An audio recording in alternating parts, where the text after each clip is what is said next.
Hello, family. Welcome back to Dark Woke, your direct link to all things politics, comedy, and culture. I am your host, Janaya Future Khan, champ yapper and frequent nuisance in the activist and comedy worlds. Let's get dialed in. But just before we jump, Dark Woke is a self-funded, self-produced show. We're on Patreon/Dark Woke. I am so grateful for all the support and for you just taking the time to listen. Whew, okay. I fucking hate it here. I fucking hate it here. In USA Today, there was this article, right, of this raccoon. And this raccoon jumped out of a moving truck. And you can see its furry little body just against the blue sky. And I've never envied an animal so much in my life. It just leaps from this moving truck and it just rolls on the fucking highway in Milwaukee. And I thought to experience that level of freedom now, I want to be that raccoon. We're all stuck and it's hot. It's so hot. Have we talked about how hot it is? I have a bottle of Pedialyte with me right now. Like, I'm so hot.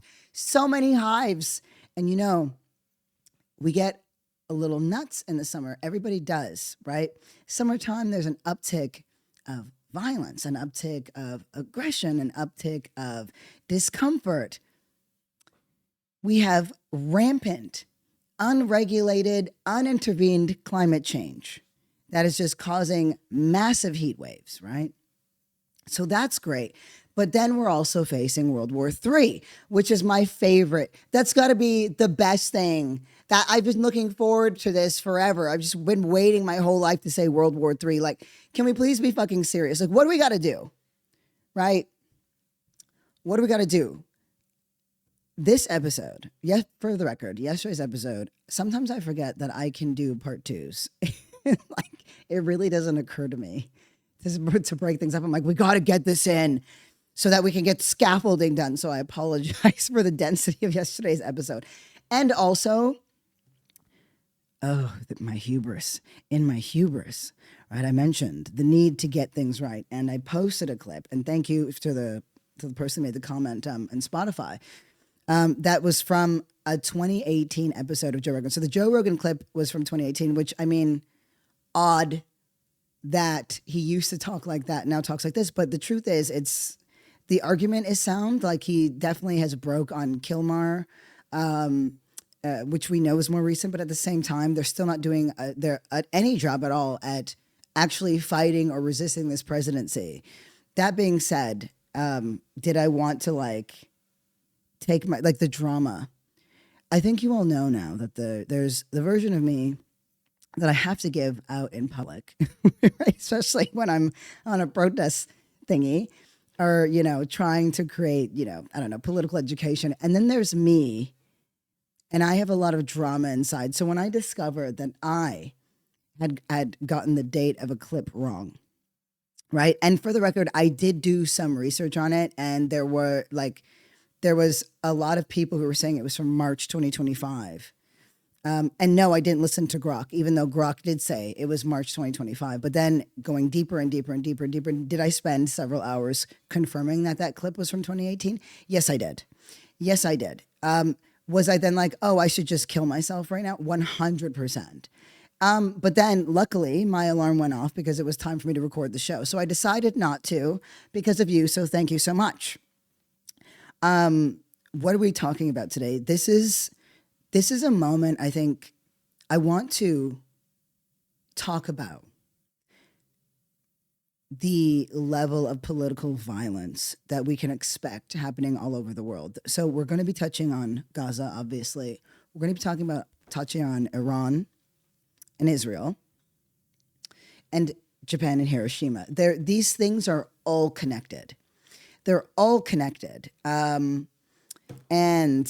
I got to tell you, I'm like, what do we got to do? Because while this is going on, I read that Trump is dropping, right? Some new phone company, right? And I was like, what is happening? They're doing a Trump mobile because obviously making billions of dollars off of scams, right?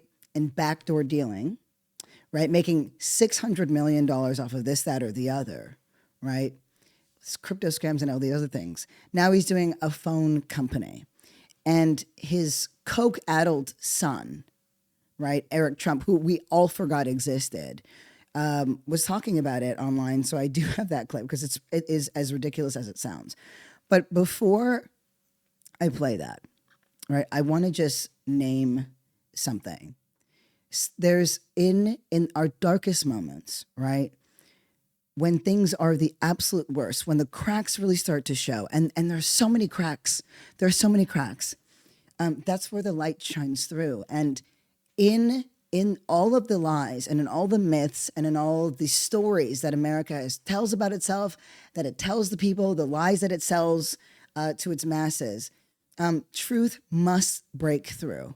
And it is. It's not happening at scale, right? But there are examples of these breaks. And when you start to collect these breakpoints, right? When we start to really zoom out and look at the picture, something is really happening here. It's bigger than Zohran Mamdani or David Hogg walking away. And of course, you see them in a picture together. That's great. And AOC's endorsement.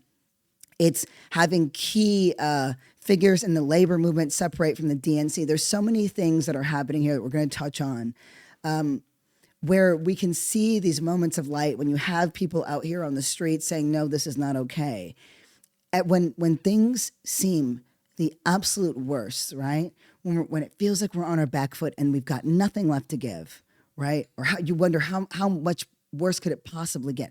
That's where the light shines through. And before I forget, I do want to mention, you're not off the hook, right? I thank you for the person who, mentioned that they put a TikTok out and made one for the first time. Congratulations. I need to hear more from y'all. What are you making right now? I'm not suffering by myself. I'm literally not writing this chapter by myself. We're all going to be going through something, right? I'm really excited because tomorrow we're rolling out Transfix, which is the show that I never named to you because I was trying to keep it under wraps. That it features, myself, Laith Ashley, and Quay Tan. And it's going to be so fucking funny and so, I think, critical to shifting the narrative on trans people and transportation, trans stories, which is hilarious because, as we all know, I'm so full of animus for so many of our folks. But you know what? I'm a little cantankerous, and that's okay. I can't be the only one. So a lot of these things are coming to fruition. But if I'm suffering, we are suffering. So we're moving. Now I'm going to jump into the episode proper. This one is going to be good. This one is going to be essential because it locates us in history. It locates us in the contemporary. It locates us in the fight. But first and foremost, right before we get in, I want you to listen to this fucking dickhead announce this new phone company because obviously T-Mobile wasn't doing a good enough job. So now we have Trump coming in.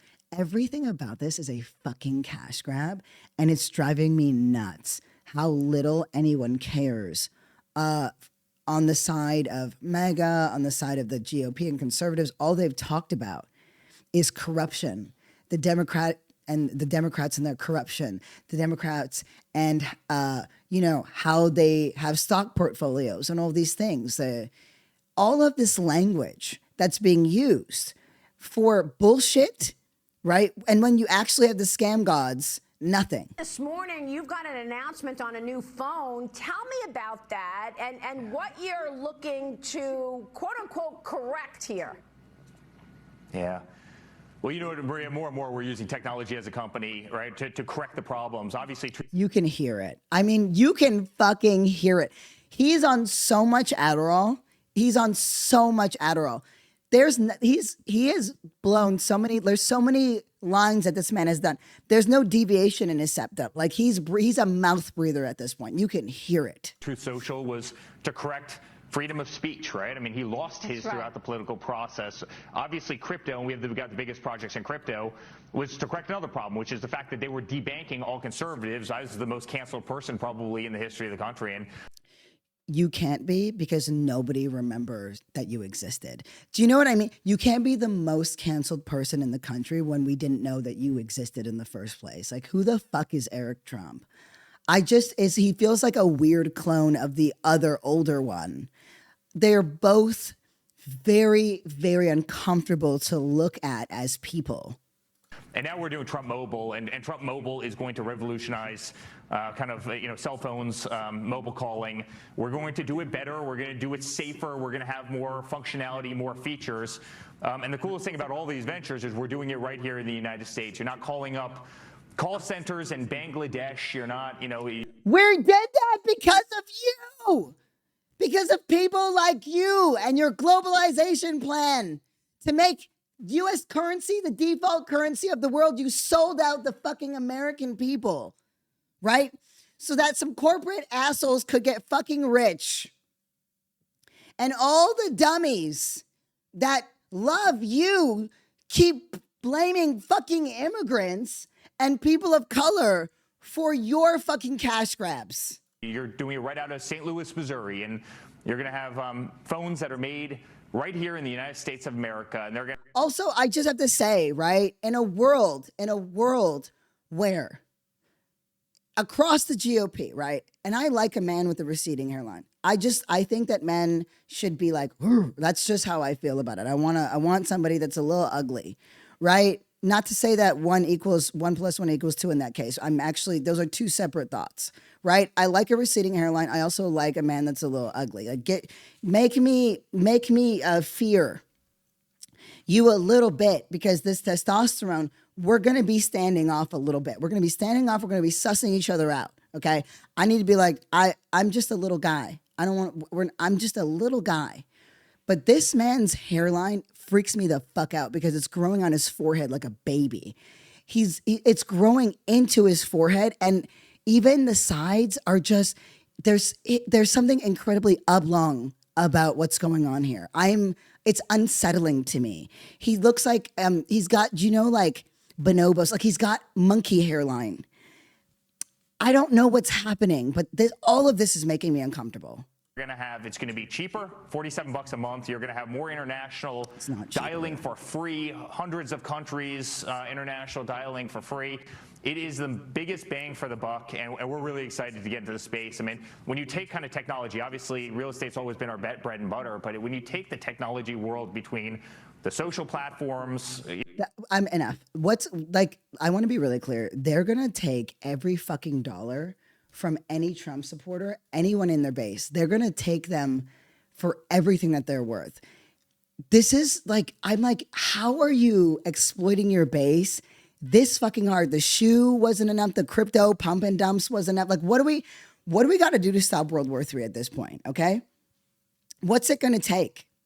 Does the fucking Ayatollah need to purchase a Trump phone so he can fucking call Trump and purchase a fuck ton of Trump's cryptocurrency? Is that what's going to stop World War III from happening? Does the Ayatollah need to jump into a fucking crypto scam pump and dump, right? Using Trump's fucking golden phone. And is that what's going to end it? Is that what's going to end the conflict? Is that what it's going to take, right? Does the Ayatollah just need to make a fucking call to Donald Trump? Because I need to know, right? This is a cash grab. They want to cash in on the fucking White House. That's it. It's another president-themed licensing deal, and there's just no money left behind. They want to rob every supporter that they have of every fucking cent that they could possibly get. It is so fucking, it's nasty business. It's a nasty business, but it's also pathetic. It's so fucking pathetic, right? At what point are you rich enough? Why are you exploiting your own fucking base? But that's what they do. This is what they do. This is what they're good at. Okay. So this is me.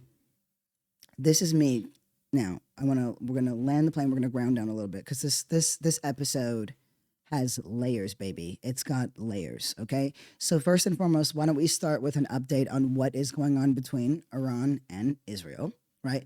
Israel set out these preemptive strikes. So what we know to be true, what we know to be completely true, right? Trump is there talking to Iran ostensibly to have some sort of deal, okay? They're going to make some sort of deal. Countries across the Middle East are eager for peace. Iran is no exception, okay? Do they have nuclear capabilities?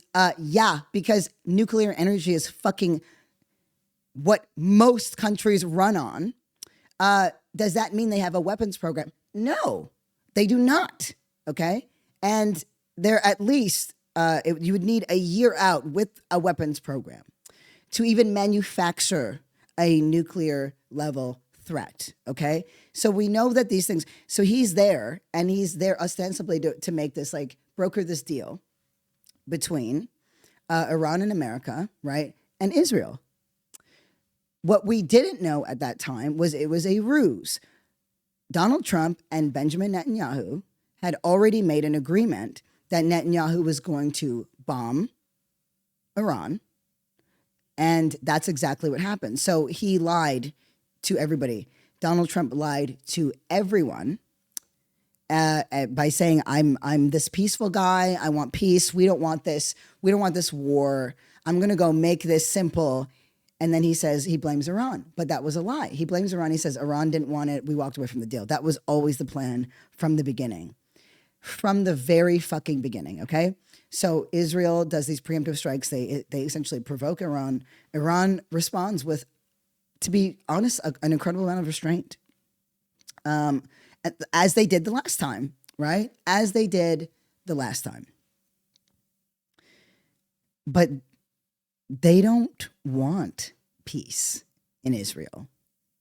Benjamin Netanyahu does not want peace. I don't even know if they have the word fucking ceasefire in Hebrew at this point. Have they not gotten there yet while they write this and, like, you know, get this language? Like, do we need to generate more discourse, right? Do we need to evolve Hebrew? Are the words ceasefire even there? While everybody else in the world is like, hey, we need peace, Israel is saying we have zero investment. We have zero investment in any ceasefire. So what's happening right now?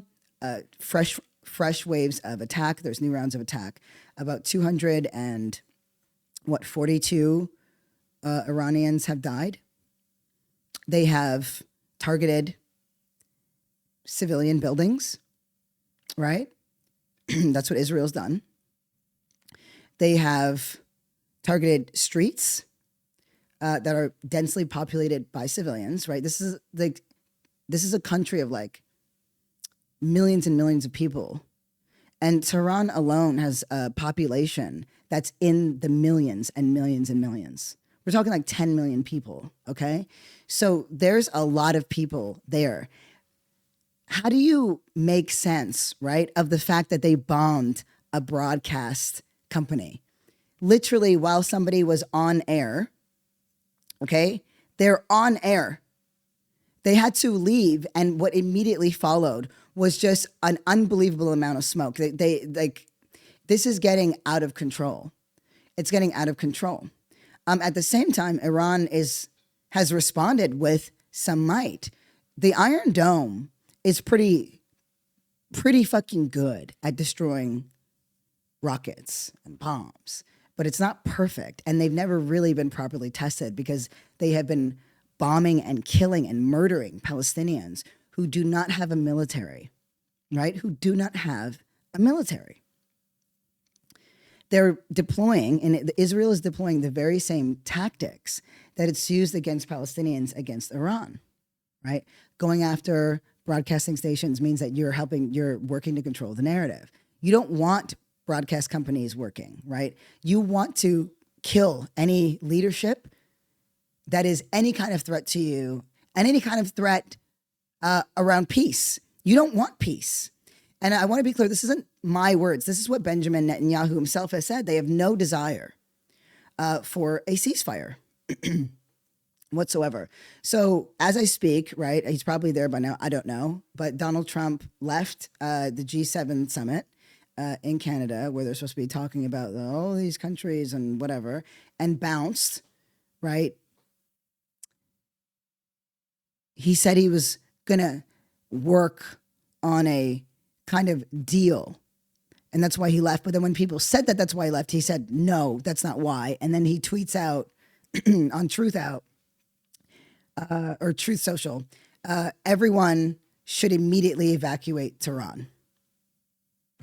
And that's after Israel issued an evacuation order to residents of a large part of Tehran on Monday, right?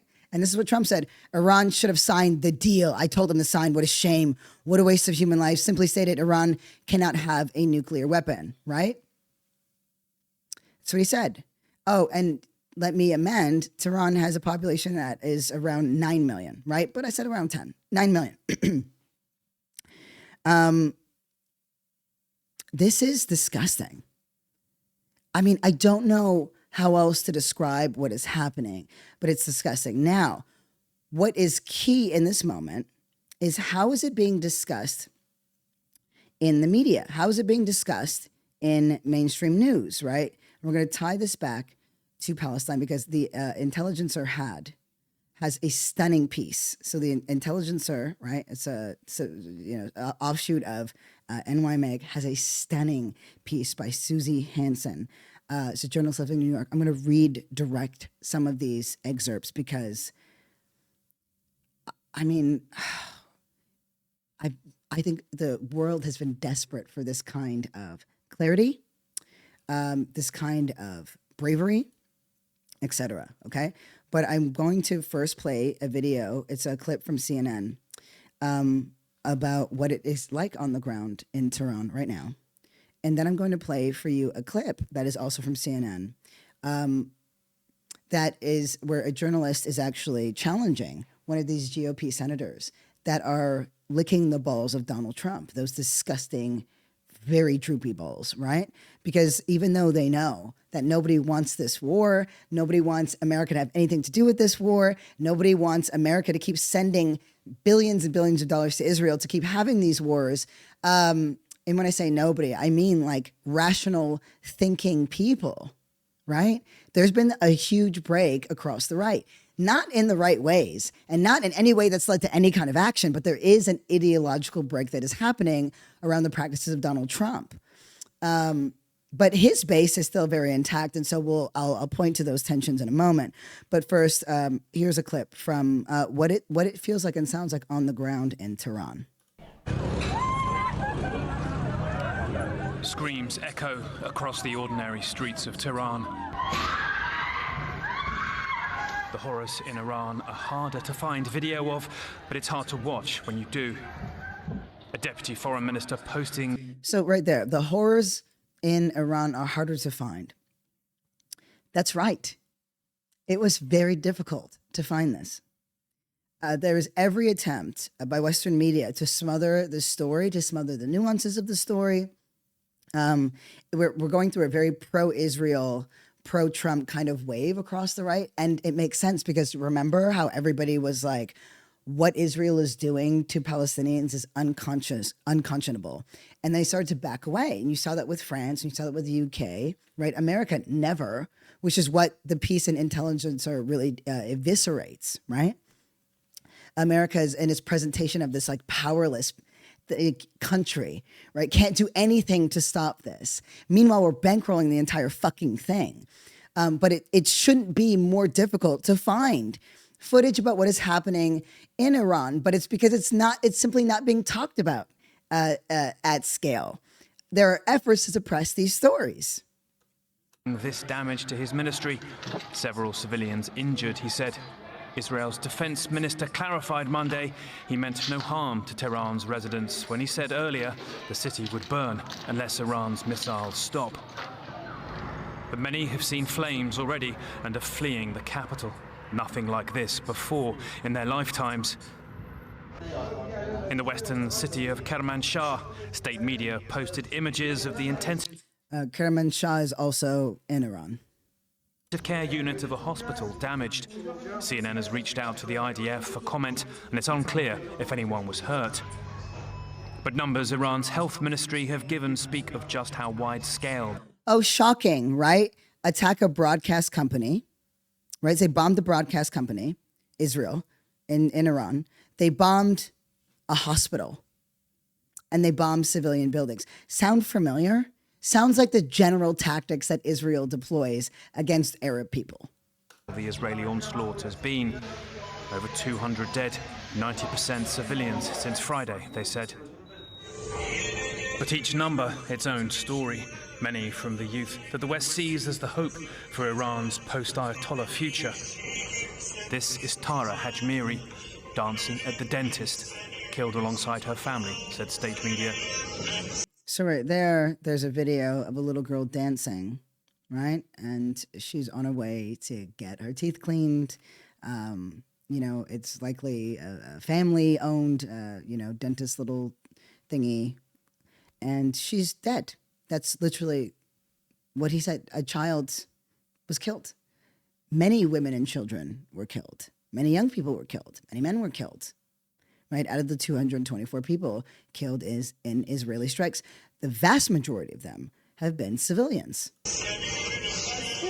Also, Nilufar Galevand, big in gyms and social media, age 31, killed alongside her parents.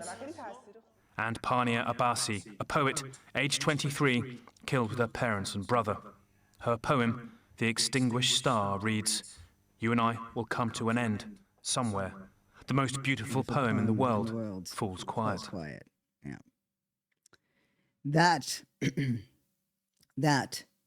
and this, right? This is the reality.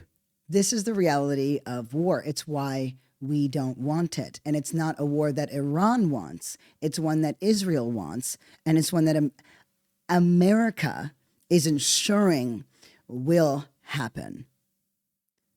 We should all be so ashamed. Here is a clip from CNN. And this is where you'll really start to see things start to come together, okay? Because we have to understand the overlap between these lies around its nuclear technology, right?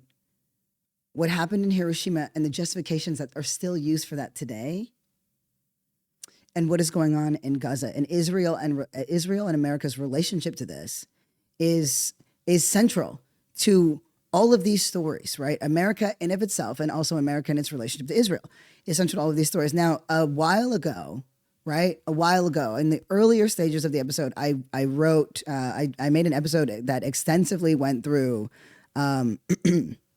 America's meddling in Iran. Because when you think of Iran, right, you think, okay, well, women don't have rights, right? Women don't have rights, children don't have rights, all of these things, whatever. But that wasn't the case. Iran was a fucking democracy. A thriving one. Actually, there was a lot of upheaval, but ultimately they were on their way towards a full democracy. They were incredibly progressive. I mean, you can literally look up photos of women in fucking bikinis. It was incredible. It was amazing. And the West destroyed that. They destroyed, led by efforts led by America, Iran's progressive democracy in 1953, right? They deposed a leader beloved by the people, and they installed a dictator in his place, right? So the U.S. and the U.K. really led those efforts, and the West has been terrorizing Iran from day one. And there's overlap with Lebanon and all these other things, but you get my point. And then when they leave, they either put a dictator in place or they leave a power vacuum that allows for extremists to move into power, right? Which is now then used as further justification to meddle in the Middle East. And you might think, okay, well, why did I say Arabs? Like when I said Israel's efforts to bomb Arabs, because racism has everything to do with this. And we keep minimizing it and we keep downplaying it. And when I say we, I do it too. And maybe I'm using the collective we when I just mean me, because it is so illogical and so irrational and so sickening that it's hard for me to imagine just how many things are motivated by it. But Islamophobia is a huge part of the underpinning of American logic and America's belief system, right? So here is CNN, News Central, where you hear Rep. Randy Fine, right? One of these GOP dogs that is obsessed with Donald Trump, get challenged right? He's going to get challenged. And watch him quickly walk back what he says when his questions are actually repeated, or his assertions are actually repeated back to him. Here we go. I know you were well aware of Iran's influence on groups, terrorist organizations like Hamas and Hezbollah. In an interview, though, last month, you said this when asked about how to treat Gaza. In World War II, we did not negotiate a surrender with the Nazis. We did not negotiate a surrender with the Japanese. We nuked the Japanese twice in order to get unconditional surrender. That needs to be the same here. There is something deeply, deeply wrong with this culture, and it needs to be defeated. With this culture, right? With this culture, what do you think he's talking about right there, right? There's something deeply wrong with this culture. He's talking about nuking Palestinians the way that they did the Japanese, right? One of the most horrific things that not only America's ever done, that humanity's ever done to itself, right? In the bombings of Hiroshima. And to talk about it so cavalierly, it's incredible to me, right? The level of safety, of certainty, this fucking grotesque human being feels in stating these things. This is what the culture of the Republican culture has cultivated. This level of extremism, this level of evil. Did you really mean to say that the U.S. should use nuclear weapons against a people because there's something wrong with their culture?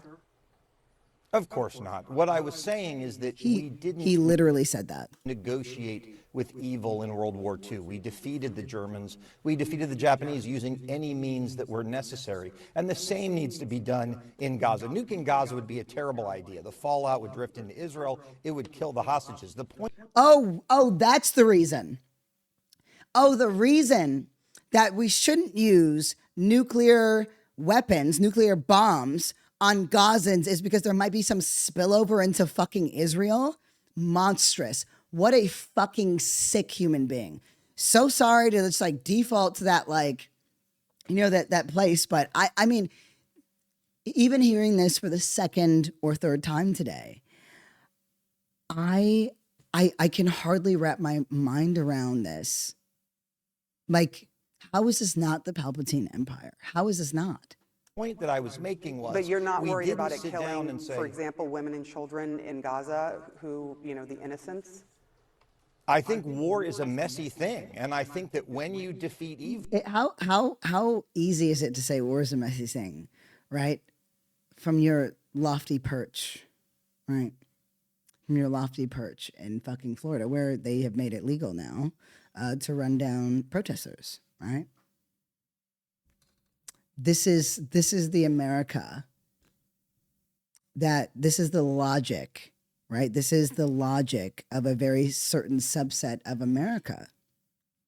And it is one that is currently in office, in the most powerful office, or at least one of, in the world. you have to do what is necessary to do it. Israel cannot live next to a country that a huge percentage of the people wish to destroy it all of the time. They need to do whatever is necessary, and I don't know what those things are, in order to get unconditional surrender in Gaza. And I think that's what they're doing right now. Yeah, you brought up nuking them, though. So no, I didn't bring up. I did not. He literally did. You literally I talked about. That's the not same what I thing should be said. done. No. You said the same thing should be in terms done. of getting. That is taking me out of context. I said it's literally so within context. I don't even know. It's like in context. Like what the fuck? in the same way we did what was necessary to get Japan to unconditionally surrender, they need to do the same thing over there, no matter what that is. I don't know what those tools are, but it took us nuking Japan not once but twice in order to get them to unconditionally surrender, and it's estimated that saved 1 million American lives in the process. My point is, we didn't sit down and go, oh no, civilians might die, let's not get Japan to surrender. I believe the Palestinianism in Gaza is on a level of evil that we saw in Japan, and I believe that Palestinianism in Gaza is at an evil like that of Japan. I don't even need to add context to that. That is what That is the justification. Wow. We saw in Germany back in World War II, and I believe Israel needs to do what's necessary to defeat it, and I won't apologize for that. Congressman, a lot of people do not agree with that word evil for all Palestinians, but I should point that out. Congressman Randy Fine, thank you so much. John. I mean, here's the thing. Here's the thing with real evil, right? It always must accuse the other side of such. Always. Always. It is a performance. It is always a fucking performance. I can hardly wrap my head around this. Listening to it again for the second time, it is unbelievable. But we're seeing that shift that happened because, of course, we saw a lot of criticism of Israel, People were backing away, but now the GOP has been given a mandate, the dogs at least, to double and triple down, right, on Israel, on the evil of Palestinians, right? Because then we won't feel empathy for Palestinians. If we won't feel some sense of responsibility for the starvation campaign that Israel is currently perpetrating against Palestinians in Gaza. They have killed more every day. They murder a couple hundred more people who are trying to get access to the unbelievably little aid that Israel allows in every day, and only because of public pressure, right? Only because of public pressure. And to this day, you're still going to talk about Javier Bardem, right? I don't know who looks better than him. This is him speaking on The View, and I want you to listen to them playing the music off. So this just happened, and it's essential right now to like pinpoint who was talking about how. So we're going to do this, right? And then I'm going to talk about this intelligencer piece and read some really key assertions out of that piece. And then we're going to move into a little bit more on Iran and the coverage there. And Mehdi Hassan takes on Piers Morgan. And, Mehdi Hassan has, how to, the book Win Every Argument, which I've read, and he deploys some of those tactics. But listen to Javier Bardem talk about this. And, The View is one of, if not, I think it's the most watched daytime talk show, at least for a certain demographic. And to create this counter narrative right now is so unbelievably essential, because as the world once again turns away from Palestine for the sake of, Israeli defense, right? For threats that are either non-existent, right? Or that they actually they curate and engender to justify unbelievable atrocities. In Gaza, which I see and of course they have to return those hostages, obviously. But the situation in Gaza is come to a term now where I cannot express the pain that I, along with many millions of people there, suffered on a daily basis watching those horrible images of children being murdered and starving to death, yes, being absolutely blocked the aid of medicines, water, medical material, kids that have been amputated without anesthesia, people that yesterday they were shot, 25 people were shot while they were looking for humanitarian aid in what they call the Hunger Games. I mean, experts on international law, experts on International Amnesty International, international human rights, and some people that know what they're talking, and Holocaust survivors are calling a genocide for it. And if you ask me, I believe it's a genocide. Why is that? First of all, because the impunity that is taking Israel in doing these actions and the lack of action on any government is, of course, the backup of the United States with all these weapons and the economics, and also the silence of Europe, is creating a scenario where there's such an impunity that if we really don't do something about that, we are going towards, what is happening now? An absolute impunity on creating wars all over and creating so much pain that is going to affect so many people. Yeah. But also, and with this I will finish, the most important thing is to not lose. They start to play him off, right? You heard that music? Yeah. So like Whoopi tries to signal and they try to play him off. The humanity and really denounce when we have to denounce and who we have to denounce. Javier, come back. And then that's it. He was gone. And obviously they got the audience got the applause cue, and then some of those idiots started to. But we're still out here, and we're still talking, and we're still fighting to name what is happening in Palestine. And that's essential. And never undermine or underestimate how important that is, because that's the very thing that this government and that Israel does not want you to do. Just to give you a little teaser from the Intelligencer piece. Here we go, right? That, Susie Hansen wrote. Sorry, I'm suppressing coughs and stuff. I still got this, whatever this problem is. Anyway. What's remarkable about the U.S. position in all this is its assumed passivity, as if somehow the most powerful country in the world were composed of people with no power. The dance of politics, the obsession with optics, the influence of lobbies, petty careerism, ambition. All of this has eroded something more fundamental, the government's grasp of the seriousness of life. And this is me interjecting. And did we not just listen to that and witness that, right? In that clip from CNN, right? This casual way he's talking about life. Or what about the fact that you've got two politicians, right? Two lawmakers in Minnesota, one shot dead, right? And the other wounded.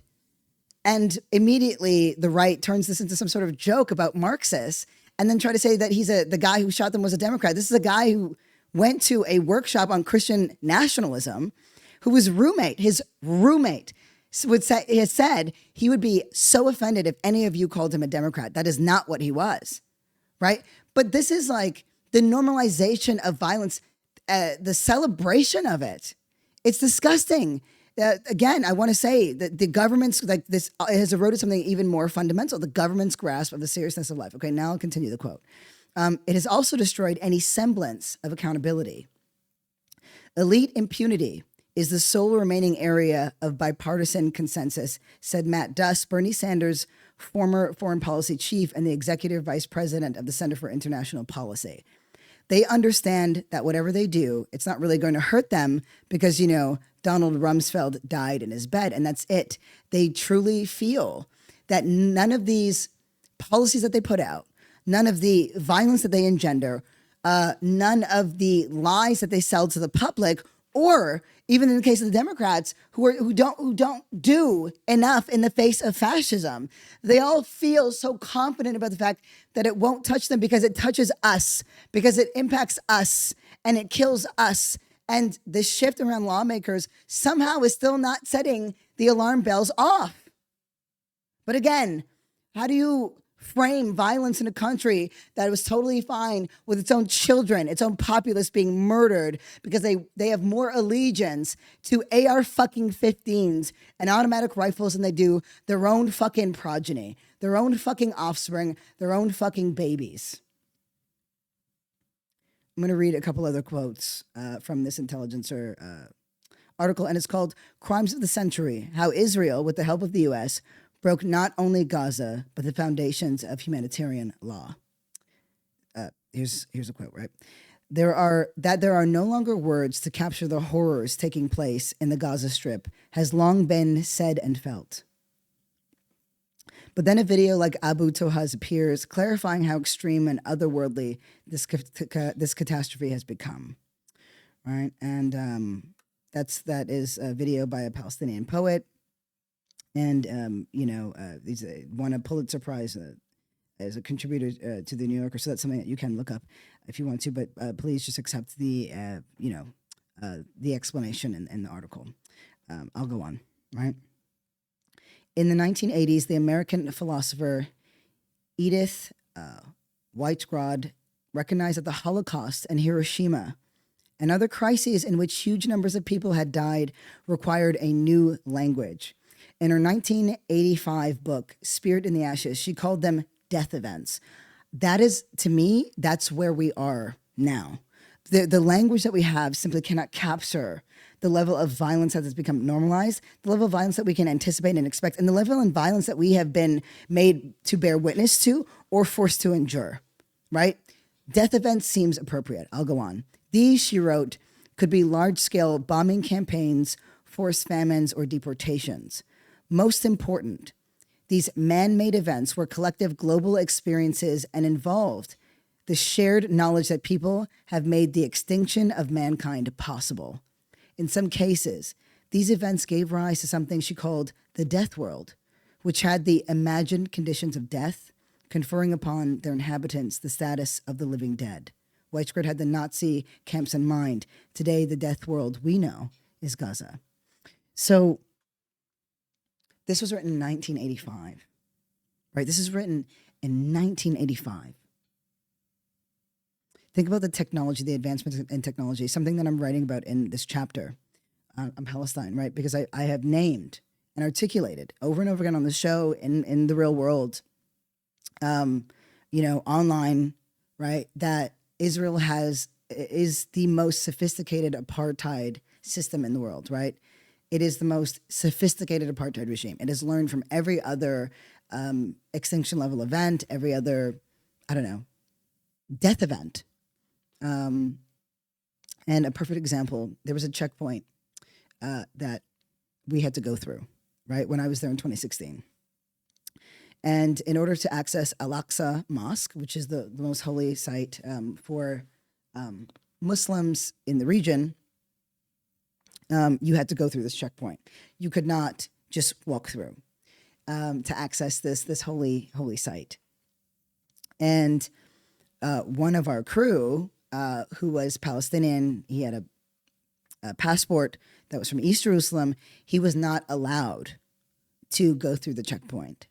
So we had to walk around and go through a different set of checks and balances. But there were two IDF soldiers that were there at this particular checkpoint to Al-Aqsa. So, we kind of took the long way around, if you will. What I mean when I say it's the most sophisticated apartheid regime in the world is that in 2016, they had a couple IDF soldiers there monitoring that checkpoint. Now they have an automatic rifle.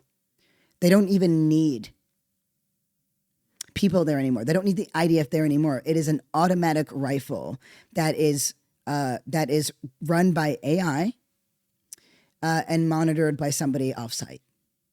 That is what you face every time. If you want to go pray in Al-Aqsa and you are Palestinian, that is what you're going to experience. That's what I mean when I say it is the most sophisticated apartheid regime in the world, because it constantly is evolving itself. Okay, I'll go on in this article. It's clear now that Hamas's, I'll skip over this, the terroristic and sadistic attacks on October 7, 2023 was meant to transform the region. Its acts against both Israeli soldiers and innocent civilians, including massacring women and children and grandparents, burning homes, taking about 250 hostages, accompanied by the images and videos of the group posted online, were unmistakably triumphant, flagrantly criminal, and intentionally terrifying for Israelis and Jews around the world. The day-long offensive across land, sea, and air-struck military outposts, a rave, and, killing some 1,200 people and wounding thousands more. For Israelis, it was the worst attack on their country in its history from an extremist group that has often pledged to destroy them, right?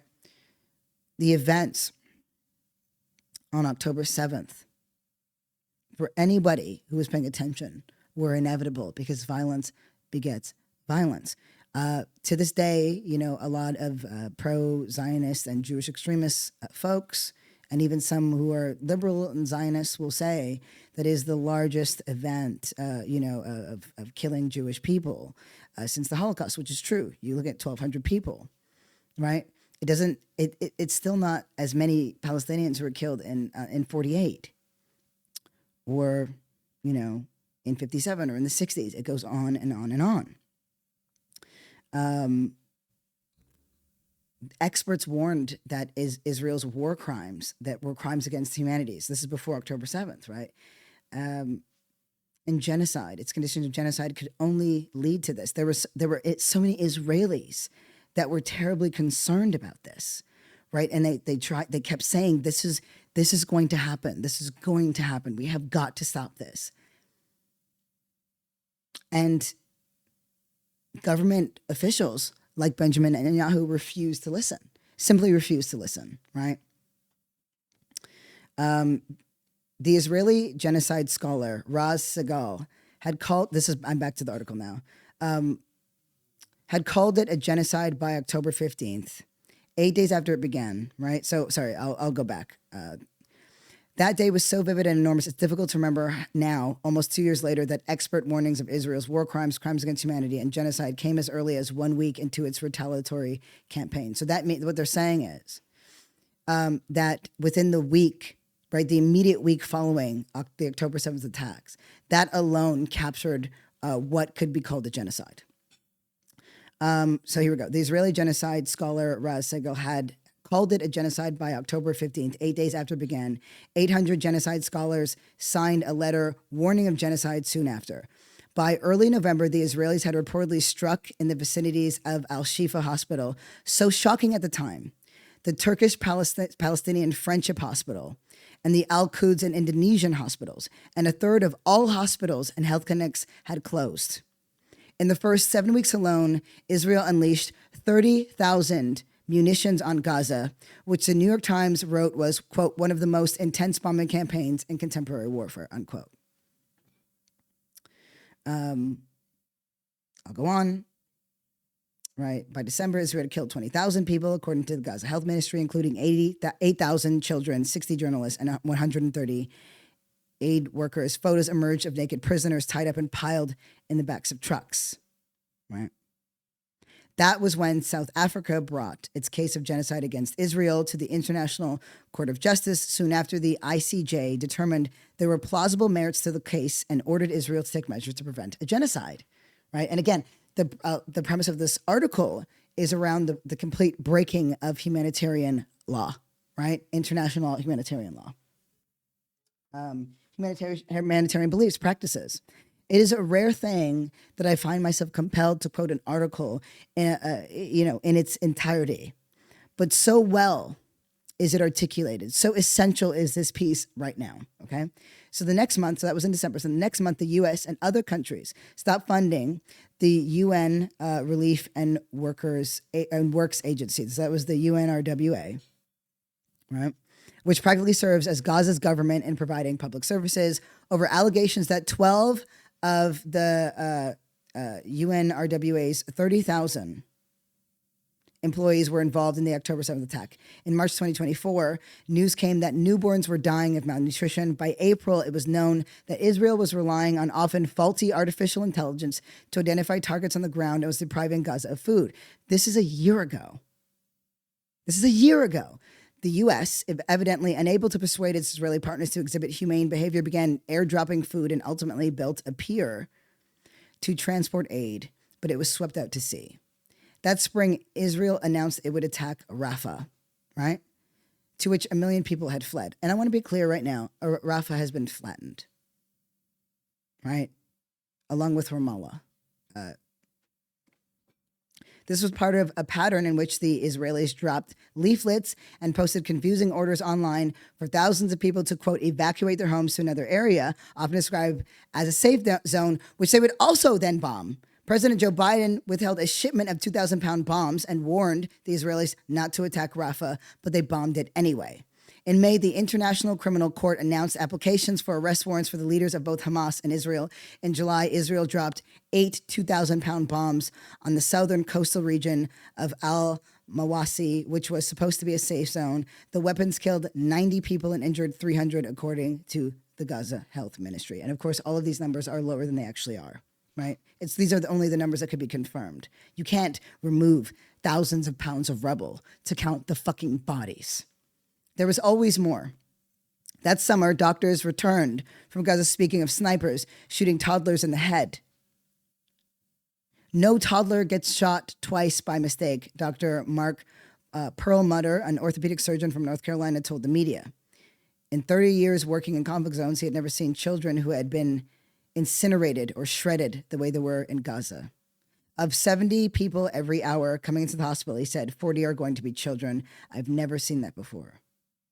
The children told staff they were waiting to die.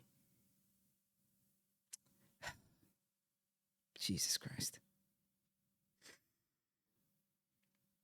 A lot of this we covered in our show as it happened. All right. This piece, what it does, it's incredibly long, so I'm not going to read through its entirety, but it's to remind us of how many steps were taken to get here, how many points of intervention could have happened and were never made, and how often America has just walked side by side in full step with Israel, right? So now let's get to where we are right now. The expansiveness, this is the quote, the expansiveness of the Israeli campaign would not be possible without the constant supply of U.S. weaponry. All of our missiles, the ammunition, the precision-guided bombs, all the airplanes and bombs, it's all from the U.S. Retired Israeli Major General Brick said in late November 2023, everyone understands that we can't fight this war without the United States, period. That was the Biden administration also consistently protected Israel by vetoing 4 UN Security Council resolutions demanding a ceasefire. A concept the Americans and Israelis have both expanded is, quote, dual use. The argument that civilian objects or sites have lost their protections under the law and can be considered military weapons or installations. The Israelis have worsened Gaza's humanitarian crisis by holding up deliveries of oxygen cylinders, tent poles, and other objects they deemed dangerous. I mean, it's just, So to take this into consideration, all of this, and then now to expand out into Iran, right? What they want to do, how they want to do it. It's unbelievably, it's unconscionable. I can't keep using that word, and that's why I'm so grateful to learn about this work from 1985, because I'm like, this is a time to remind ourselves and place ourselves within the context of history, right? And what's happening right now. We have some very dark days ahead of us, it's true, right? But we are the people who also bring the light. Just another quote. When Hala Rarit resigned from the State Department in early 2024, she had been a diplomat for 18 years, most recently based in Dubai as a spokesperson for the U.S. assigned to communicate with Arabic media. Rarit had previously been a political officer privy to classified information, had lived in Qatar, Yemen, and other Middle Eastern countries. She basically they're saying she knows the Arab world, she knows Middle Eastern history, and perhaps most importantly, she followed Arabic social media, right? So on October 7th, she received State Department's talking points. So on October 7th, 2023, she got those talking points, which were heavy on Israel's right to self-defense, but not much else, right? There was no real empathy for Palestinian civilians. This is from her directly, right? Rarit asked for some because there wasn't any empathy for Palestinian civilians, so she then requested it from the State Department. This is what she said. You can use those talking points in South America, in Europe, even Africa, she said. I cannot use them in the media market. You need to give me something to talk about the Palestinian death as well. She couldn't even acknowledge the apparent targeting of journalists at first. When she went online, she saw Palestinians in Gaza posting graphic scenes of lifeless bodies, crushed apartment buildings, and wounded children. The Arab world experienced a profound disconnect between what it was seeing and the deadening, equivocal language the U.S. was using to describe the carnage. In the Arab world, the talking points were met with rage. In Western media, and there's an incredible amount of coverage on this, and not just in a contemporary sense over the years and decades, where Western media has used passive language to describe Israel's violence against Palestinians and against the Arab world, but then uses very active language when it is when Arabs or Palestinians fight back, right? It's, 324 Palestinians killed. That's all it says, right? But if it's the other way around, Hamas murders, Hamas targets 18 Israeli officials, murdering them in cold blood. Do you see a difference? One is a very passive thing. It's like, oh, they just happen to die. They report Black death in a very similar way when it comes to police brutality, where it's like a Black man dies after police interaction versus a innocent black man, unarmed, was murdered by police. They don't say that. They use very passive language. Fascism doesn't really need to reinvent itself. It just kind of applies itself in different contexts and flattens the story completely, right? So what this piece is a damning, breakdown of how we got here, right? And every step that was taken that broke any kind of precedent or humanitarian law. This is essential. This is one of those essential pieces. Why? Because there are so few places you can go that fully capture the extent to which America has enabled Israel to perpetrate war crimes, and that can do so from October 7th with such clarity and such precision with word choice. Okay? But what you've heard again and again and again is how these death events are connected, right? How mass deportation, genocide, nuclear threats, right? Or even the presumption of nuclear threat. All of this was happening in the 80s. All of this was happening in the 60s. Every generation, we seem to be fighting the very same things. We talk about ourselves as if we are evolving as a species, but we're actually fighting the exact same system over and over and over again. And that suggests that we know how to do this, right? This is not a moment for us to like really fold. Here is Mehdi Hassan, right, talking to Piers Morgan, right, on his, Piers is, making the assertion that, well, maybe there's credibility to this nuclear threat, right? And this is Mehdi Hassan breaking that shit down because, of course, that's being used heavily as justification for Israel's aggression against Iran. And again, Mehdi wrote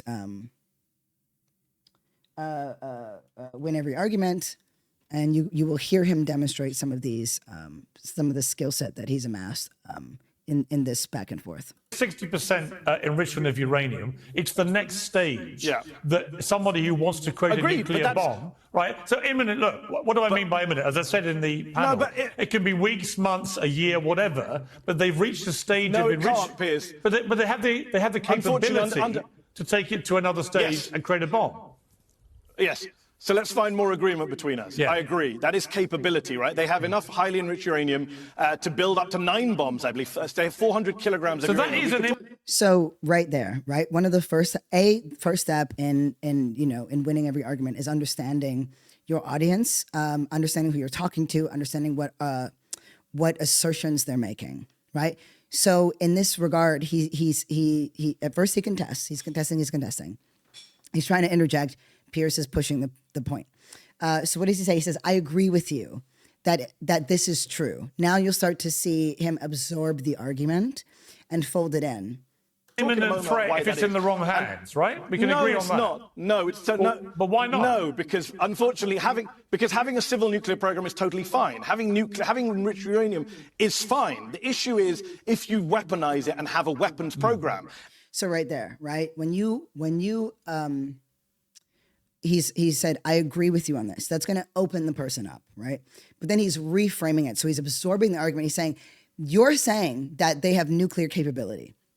And you know what, Piers? You are right. You are right that they have nuclear capability. That's not actually what's in question here. Most evolved nations have access to nuclear power. That's not what's in question. It's whether or not they have a weapons program. So what he's done is he's narrowed the field completely. And it's one that he is adept at playing at.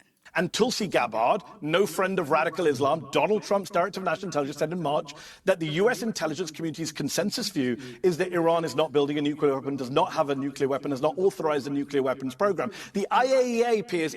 Right there. So now he's pulling in Tulsi Gabbard. So this is somebody who's considered neutral between the two of them, and certainly no one who would be a fan of Mehdi Hassan, who's saying there's no credible threat here.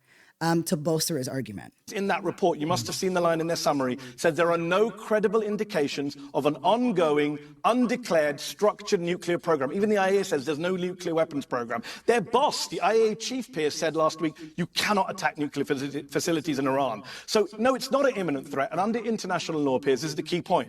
If a weapon is a year away, you cannot say we're under imminent threat. That does not give you a right to self-defense. Otherwise, everyone in the world would go around just bombing people. You and I oppose Russia's invasion of Ukraine. We agree on that, right?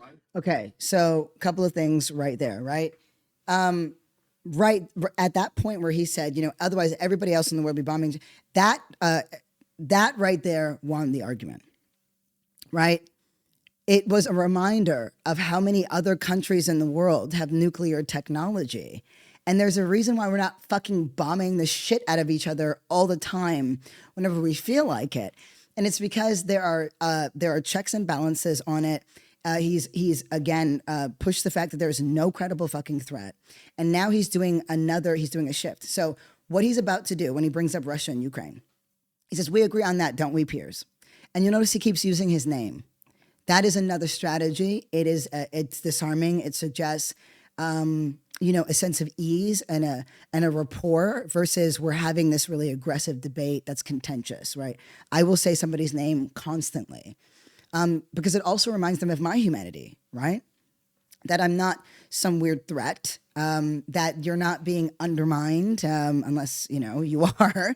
But this is a conversation where they're trying to come to terms, but he's about to say, we agree on Russia and Ukraine. So what he's about to do is he's about to say, if you take a position here, right, when it comes to Russia and Ukraine, which is that Russia's articulation of Ukraine as a nuclear threat is false, and you don't apply that same logic here, there's a flaw in your logic. I'll play it to let you hear it. Putin claimed that Ukraine would one day attack Russia with NATO support. That's why I'm doing it. That was a bullshit argument. You and I rejected Putin's bullshit argument in Ukraine. You and I have rejected the Israeli bullshit argument now in Gaza. You don't believe what they're saying about Gaza. I don't know why you're believing them on this when you were rightly calling out the bullshit from the UK and the US in 2003 over Iraq. Saddam Hussein was not an imminent threat. And Iran was not an imminent threat. And he even goes back to like 2003. So what's happening here is he's saying, actually, Piers, you have a history of calling out bullshit. You have a history of changing your mind. You've applied the same logic across these multiple situations. And pardon me for saying nuclear in regards to Ukraine when I meant NATO. But and it doesn't apply here. Right. So how can you say that it applies all these things, but this is the one exception right here, right now, because that's what Western media is saying. Israel attacked them illegally last week while there were nuclear negotiations going on, Piers. One last point. If Israel cared about stopping a nuclear weapon, you would go back into a nuclear deal that prevents Iran from. Right. And it shuts it there. But it was essentially, that you would go back to the deal. It's not about a deal. It's not making a deal. That was never the point. That was never the point. And right now, there's a lot of argument and debate about, what's happening across the right and what does it mean for the right, and Tucker Carlson speaking out against Fox News, saying, "Oh well, they're just manipulating a bunch of old people." Bitch, you did that. You did that. You would still be doing that if you didn't get caught up in the crosshairs of your own fucking lies, right? You did that. So I don't want to hear that. But of course, Tucker Carlson and Steve Bannon are against, what's going on in Iran. But then, the entire GOP. So, there's a clip. That I was going to play. And then I was going to play another clip from CNN where Abby Phillips is just like, actually, because people are like, well, the MAGA right is breaking rank. And actually, they're not. They're not at all. Those two figures, and not even Candace Owens, none of them actually define what the conservative base is, what Trump's base is. And I think that is unfortunately true. I'm going to save us the time from playing those clips. I'm going to keep this one a little tighter. But what did I mean when I say that these cracks are showing through, right? Two leaders of some of the largest labor unions in the country said they were leaving the Democratic National Committee. right? And they cited disagreements with the committee's leadership over its future, right? So that's Randy Weingarten, and this is reported on in CBS News. Randy Weingarten is the president of the American Federation of Teachers, right? So June 5th, Randy put in a resignation letter to the DNC chair, Ken Martin, that she felt, quote, out of step with the leadership you are forging. She went on to say, I do not want to be the one who keeps questioning why we are not enlarging our tent and actively trying to engage more and more of our communities, Weingarten wrote in the letter obtained by CBS News. Lee Saunders, the president of the American Federation of State, County, and Municipal Employees, declined his nomination as a member of the DNC weeks ago in a letter to Martin. His union confirms. Saunders said his decision was about the future for working people and the party.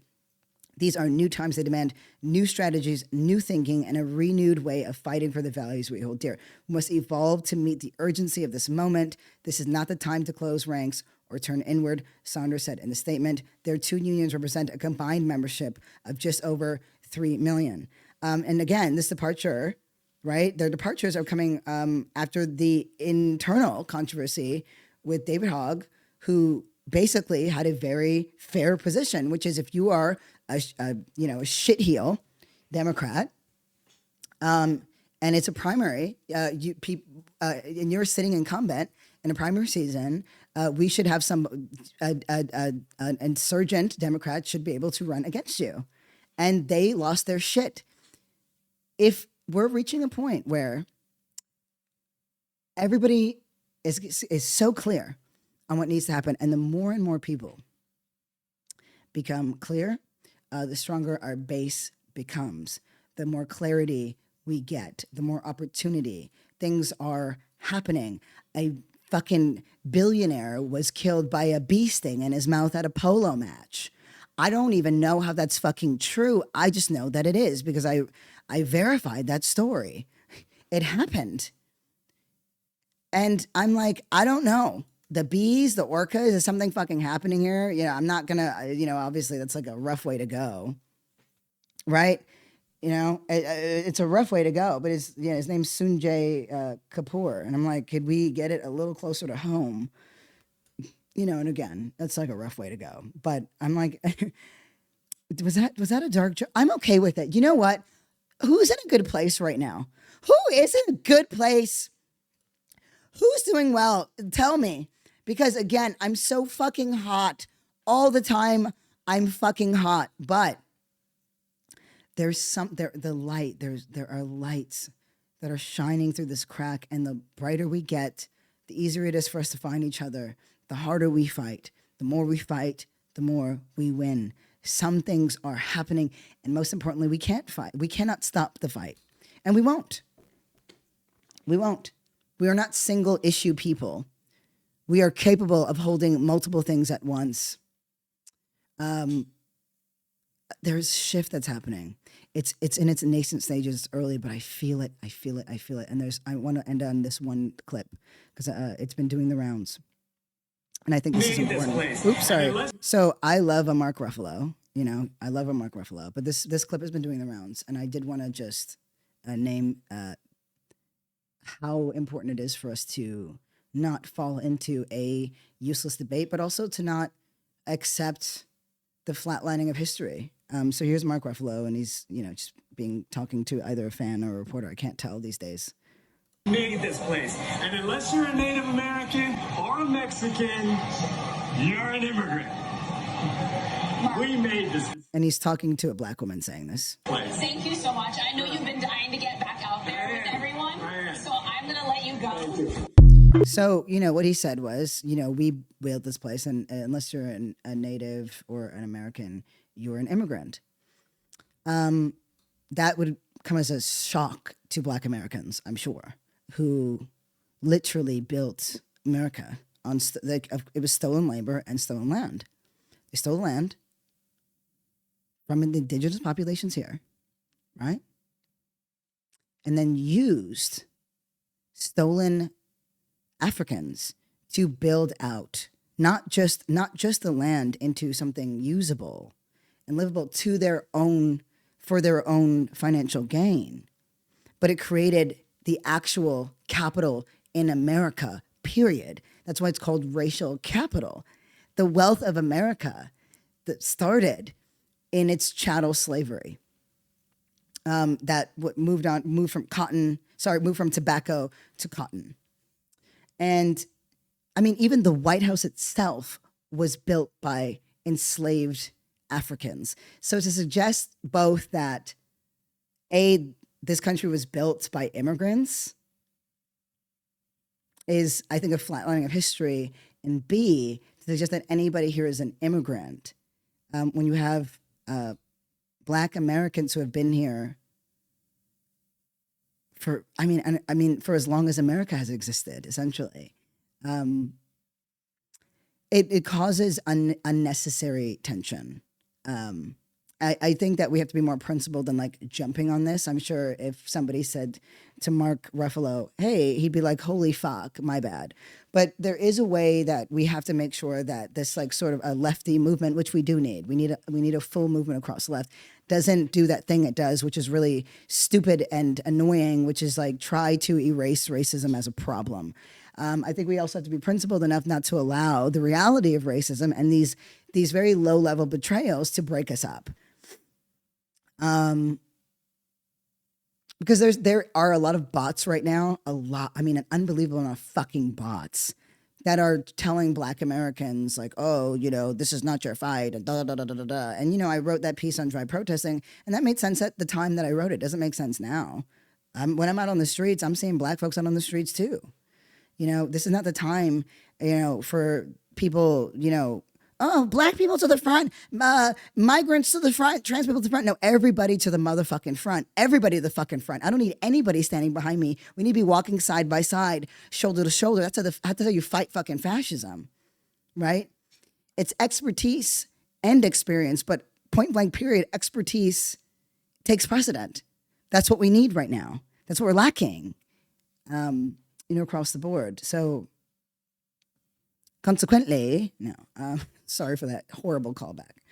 But as we're moving into, you know, Israel's continued aggression and Donald Trump's lockstep march with them, I mean, this is something that no former American president, despite letting Israel do whatever the fuck it wanted to Palestinians, they have managed to sort of skirt the reality of a war with Iran.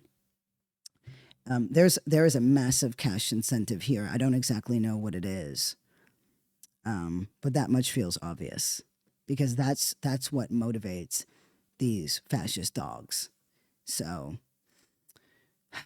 I am here, and we're here, and there's going to be a lot of betrayals that happen, and they're pretty small. But we have death events that we have to prioritize. And I'm so grateful I came across this piece, and I'm going to look more into Old Girl's work. I want to just say the name one last time so that we all have it.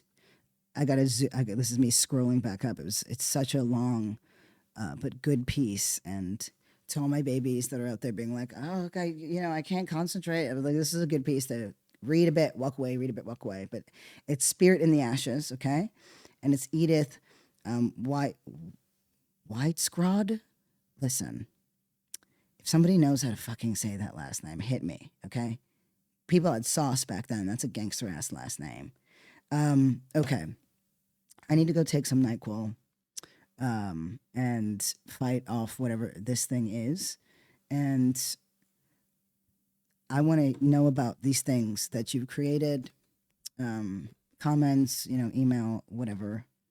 But we're in a moment where it's dark, and we need art, and we need creativity, and we need purpose. And sometimes we have to give that to ourselves. I look forward to our work, and I look forward to us being here in the shit together. Because that's how we get through this, and also that's how we win. That's how the fuck we win. So this is where we can sit back and say, okay, well, this was bullshit. this was real. This is something we need to think about. This is something that we have to shelf for now. This is where we do it. We do it together. And we're in this together. And I want to say, you are not alone. You are not alone. You are not holding this alone. And you don't need to do this alone. We are doing this together. We started it together, and we're going to fucking end this together, whatever that end looks like. So with that, I just want to say, thank you so much for listening to Dark Woke. It means the world to me. You know, the show really is a labor of love. We got new episodes dropping all the time. If you love the show, please feel free to support it as best you can. We're on Patreon/DarkWoke. Don't forget, I want to hear from you, okay? Drop your voice note or questions at darkwokejfk@gmail.com if you have them. Don't trip. And yes, updates are in the works. I just want to say shout out to you, the listeners that make it all possible. Love you. Peace.